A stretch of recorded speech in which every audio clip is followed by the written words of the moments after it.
Hello everyone, welcome to my channel. I hope all is doing well. I just want to say I give glory and honor and my worship to my Creator Yah and to my Redeemer Yeshua HaMashiach or Messiah. And this is part 2 to the curse on Elijah. And I'm going to begin to start showing you how they're. First, I want to show you how names are done, but so we can recognize who this Elijah really is, because people say there's a lot of people on the internet that says Elijah's from the tribe of Issachar, the tribe of Gad, the tribe of Levi, because he was Elijah the Tishbite from Tishbe, which was in the land of Gad at the time in northern Israel. But that don't mean that he was from the tribe of Gad for 100%.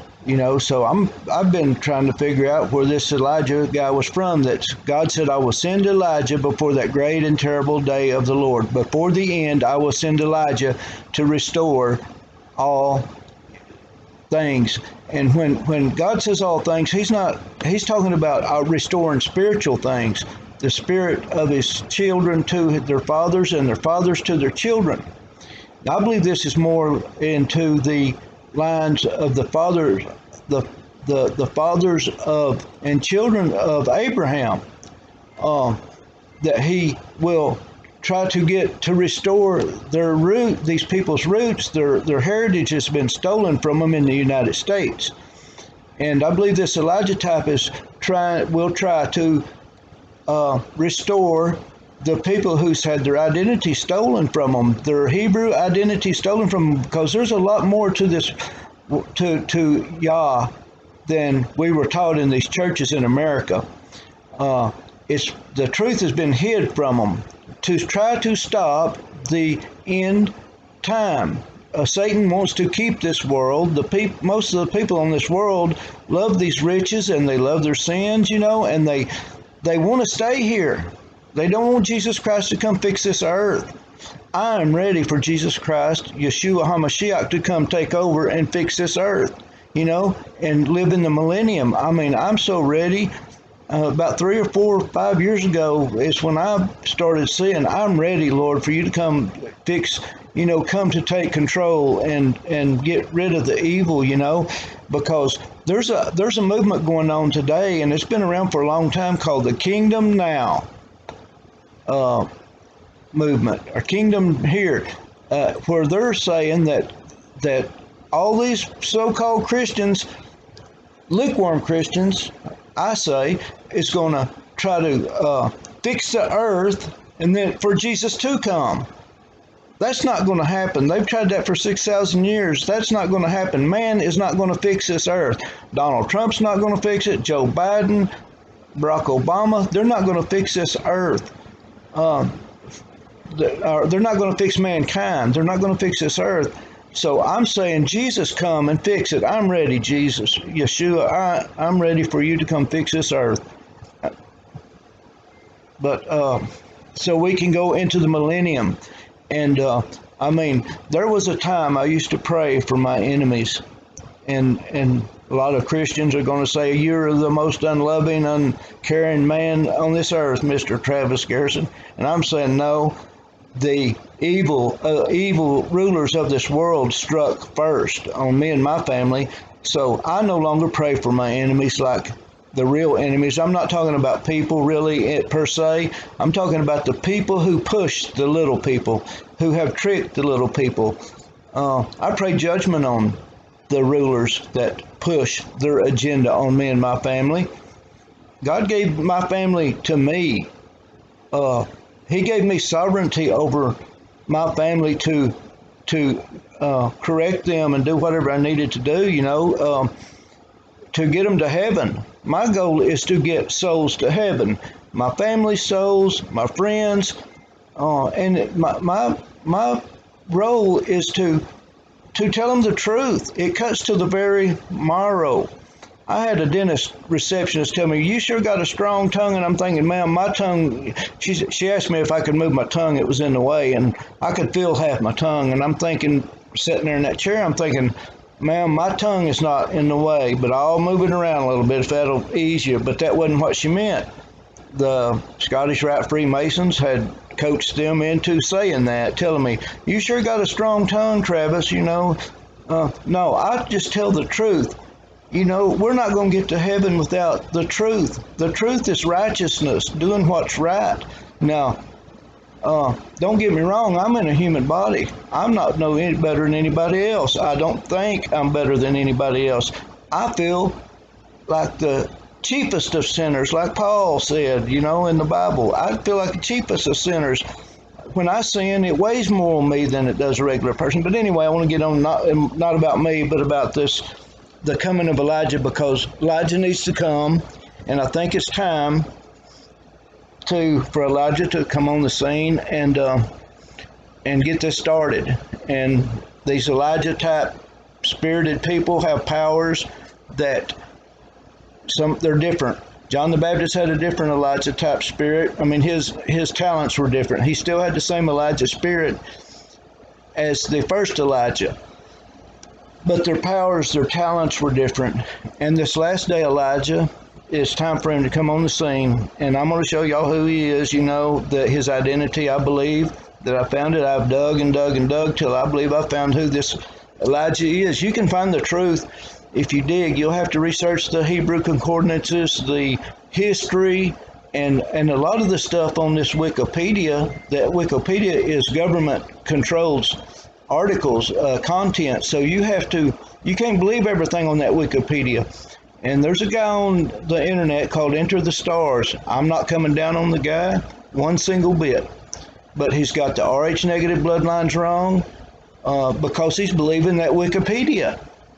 Folks, the Bible says, let every man be a liar and Yah be true. Let God be true, our Creator God. Let every man be a liar and Yah be true when it comes right down to it. And because you have to work out your own salvation with fear and trembling. And we're at the end of time, and folks, we need to go to our secret place and pray, that we're accounted worthy to escape. God, my Father's a great Father. He's allowing me a way to escape the wrath that He's fixing to pour out on this earth. And for people to say there's no rapture and you're going to have to go through and die, this is the bride of Christ. Would you let your bride go through death? Punishment? No, you wouldn't. Would I let my kids go through death and punishment? No, I will not. And this is the way our Father is. When you have a relationship with Him and Yeshua, Jesus Christ, He says, I provide a way of escape for you to get you out of this slave system if you want out, if you really want the truth, if you want to do what's right. Now, some of these guys on here is teaching about Elijah. There's a couple of good ones. George Chung, Nick Vanderland. They do a real good job on this Elijah guy. Nick Vanderland says that this Elijah will come preaching the Ten Commandments and back to the Torah, teaching back to the Torah. He's right in a way, pretty much. But when our bodies became the temple, and Jesus Christ was allowed to live in our temple, God says He wrote the Ten Commandments in our heart. And if you are truly saved, you will do the Ten Commandments. It's just in you to do the Ten Commandments. Now, if you're not doing the Ten Commandments, you're not saved.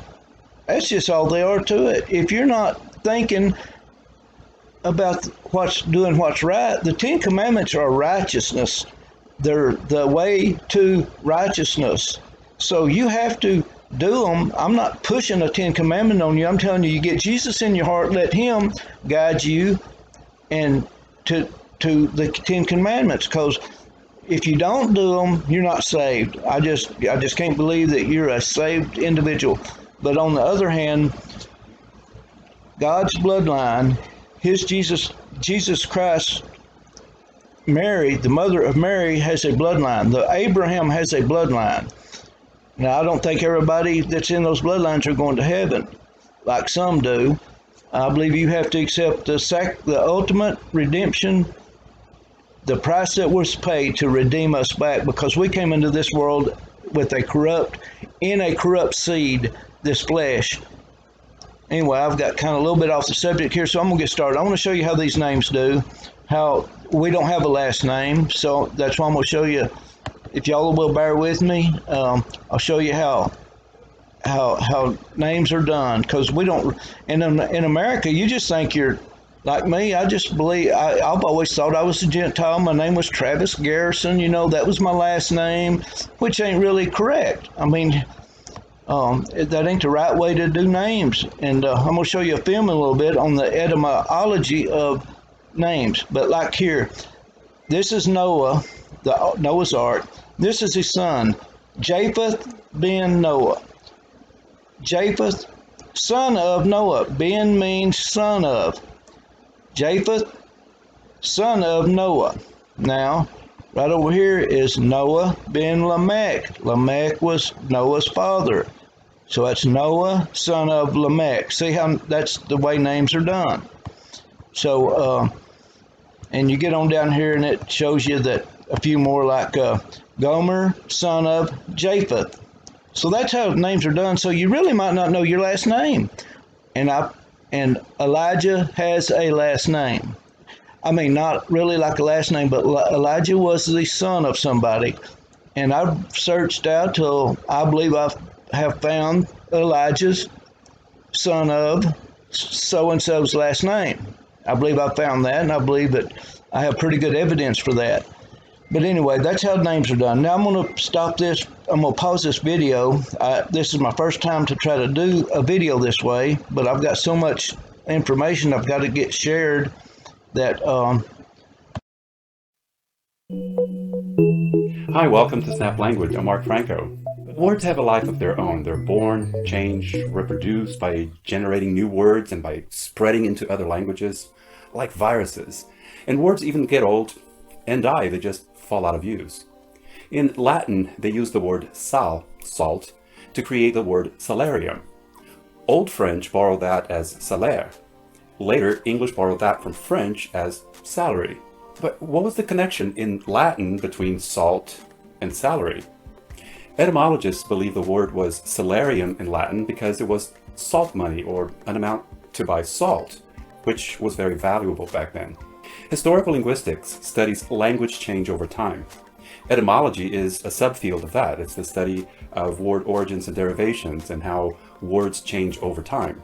For example, an oxa, many oxen in Old English, became an ox, many oxen in modern English.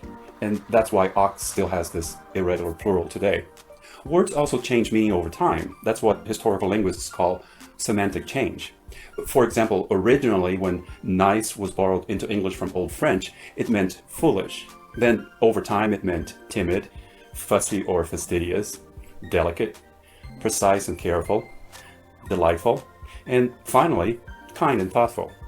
We still have these meanings today, but we lost the original meaning foolish. Except perhaps when you say someone is too nice. The word meat meant any kind of food in Old English.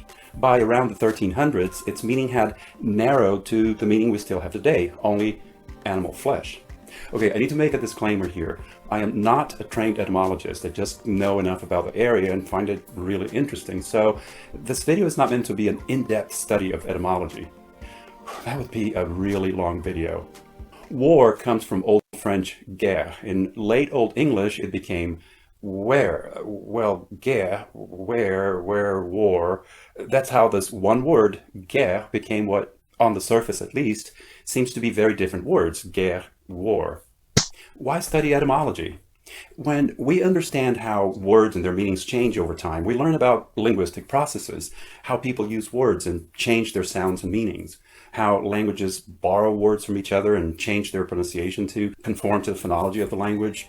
Well, we learn how language itself changes over time, not just how it changed in the past, but also how it's in the process of changing right now. Latin sal changed in other languages into sal, sel, salz, salt, zout, then from salarium to salario, salaire, salary in English.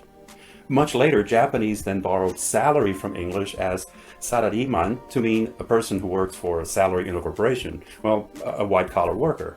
Sal was also the Latin root word for salsa, anything salted. salsa, sauce, saucy, sassy. At its core, English is a Germanic language, but it borrowed words from many other languages. It borrowed heavily from Latin, mostly through French. In fact, around 60% of English words are Latin in origin. That's 2 out of every 3 words. But then, Hello again, everyone. This is the end of part 2 of my Curse on Elijah series. I don't know if I'll get another one up this evening, but I got a little film here about etymology of words and names, how they've changed over the years, because I believe I found who Elijah that's coming for this last day. I believe I found who he is, his identity, and everything. So just please stay tuned for in the next few days for more videos on this Elijah character, because it's time Elijah comes on the scene and get this started.